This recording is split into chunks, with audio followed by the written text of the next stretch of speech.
I'm Ryan Johnson. I'm Eric Johnson. We're brothers and founders of Homage. And together we train actors. For some pretty cool roles. That's it.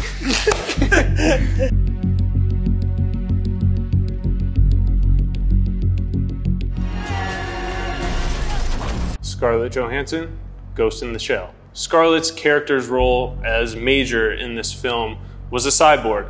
A cyborg is a machine meant to kill. The climax of the movie is one of the final battle scenes where Scarlett is on top of a spider tank and she is trying to open the door with all of her strength and all of her might. And she begins to put so much force into trying to get this door open that she actually rips her arms off her cyborg body. In order to make that look as realistic as possible when we were shooting, we decided that we really wanted to focus on her back, her delts, and her posterior chain, so her glutes and hamstrings. We had 8 weeks to prep before principal photography began. Once we began filming, we continued the process. We had 6 months where we continued training 5 to 6 days per week. To complete this look, we used the pull-up. The pull-up allows you to really focus in on growing the lats, which are those wing-like muscles that are on the edges of your back. Over time, as we contract these muscles of the lats more and more, they're gonna grow wider and wider as we place more demand on those muscles to grow and become stronger.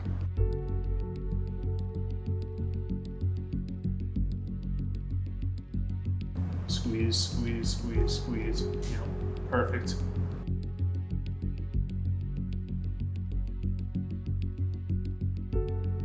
The golden V taper is the ratio of the width of your shoulders to your hips. And the more discrepancy we can make between those two, the better your physique is gonna jump off the screen. So when we started, Scarlett hit about 3 repetitions on the pull-up. By the time we finished filming Ghost in the Shell, Scarlett could do 8 pull-ups. In the climax, her scene was phenomenal where her arms ripped off.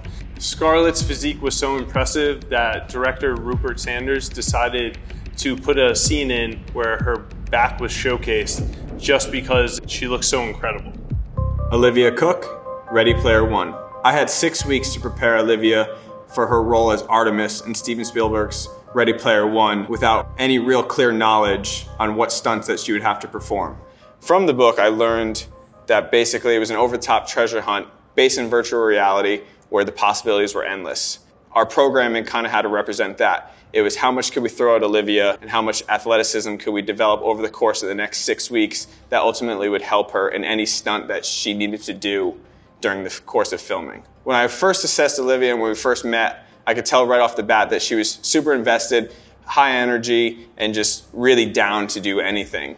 So we kind of hit the ground running because we had such a short amount of time. The big thing that we tried to incorporate was a lot of movement flow, a lot of jump training, a lot of absorbing impacts because that's where the movie lied.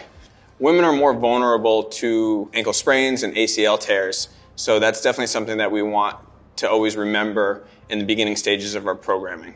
Because the hips are wider, their knees tend to buckle in a little bit more. When you're in a fight scene, you may get pushed into a weird, awkward angle and land incorrectly and blow out that ankle or hurt the knee. We had her jump out to a 1 o'clock position, and when she landed, we would use the terminology of pretend that you're landing on a plane of glass and you don't want to break the glass. That is the way to safely ensure that she's absorbing impact correctly into her glute, into her knee, down into her ankle, and that she's coming back. After a soft landing, she would then return back to her left foot at the center of the clock, and then repeating the same thing at a 3 o'clock position and then a 5 o'clock position.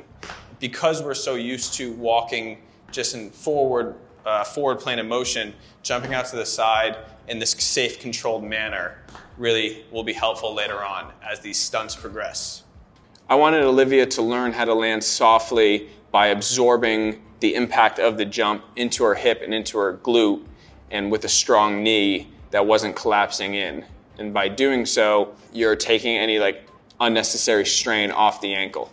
A good metric that we had for Olivia's progress was something that I'll say is subway legs. So after our first couple sessions, she would come back and joke around and laugh about how she would have to hold on to the railing walking down the subway stairs. And then by the end of the 6 weeks, subway legs were no longer a thing, and Olivia was running up and down the stairs after a crushing 75-minute workout with ease.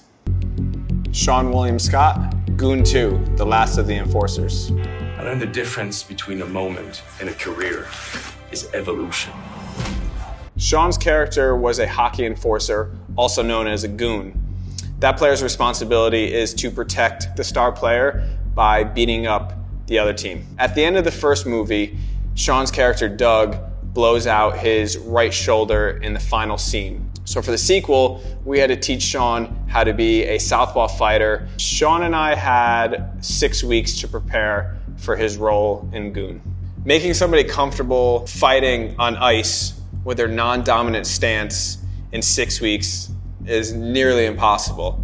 Imagine writing a letter or eating with a fork with your non-dominant side and then multiply that by 10. A good power punch requires coordination of the entire body, not just the arm. That means you need to learn how to radiate tension off the floor, through your ankle, through your hip, through your core, and then ultimately dial all that tension through your shoulder and then into your wrist. Throwing a medicine ball with your non-dominant side is much like a punch in that you have to turn over your hip, but it's a much simpler movement to learn. So there's 2 versions to the medicine ball side toss. One being more representative of a uppercut, which we throw from the hip, and the other being more representative of a power punch or a cross, which we throw up near the chin. After the medicine ball, we had him progress to the jammer press. And here, you can really see that it represents a punch in the way that you need to turn your ankle into your hip, into your core, and then ultimately through your shoulder. When we first began to throw punches, it looked very choppy and unpieced together. There was a slight hesitation before each throw that you could see that the brain is trying to figure it out. But towards the end, there was really no difference between his left or right side when it came to how we were fighting. Ben Platt, the politician. Before I got the call to work with Ben, he had just finished up working on Dear Evan Hansen, which he actually won a Tony for. In this Broadway show, Ben's character was a socially anxious teenager. Spending so much time playing this character on Broadway really started to have effects on Ben's posture in the real world. So his shoulders started to round forward, his back started to round as well, and it made him look insecure. He came to me wanting to prep for this new role in The Politician. In The Politician, Ben plays a very outgoing, confident teenager who's running for his class presidency. I will fight for each and every one of you, so long as there is strength in me to fight. So give me your vote. My goals for Ben Platt were to, number one, fix that posture to really exude that confidence that he would have to play in The Politician. And number two was to make sure that Ben looked his absolute best for the opening scene of the show where Ben is in the shower shirtless. Ben and I worked together 5 to 6 days per week. The workouts were 60 to 75 minutes in length.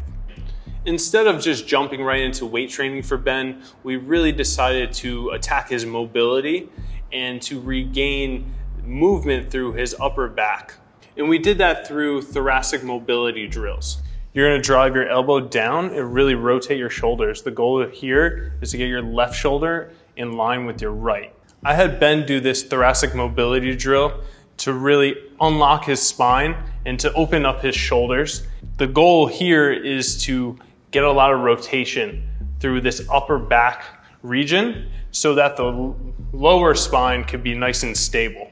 Within a week, we could already see changes in Ben's posture, and after Ben regained his mobility, I added farmer walks into his training. A farmer walk is simply grabbing the 2 heaviest weights, whether they're kettlebells or dumbbells, and carrying them with good posture as far as possible. The heavy load of that weight causes the shoulders to depress and slide down his back. In that opening scene, he looked phenomenal.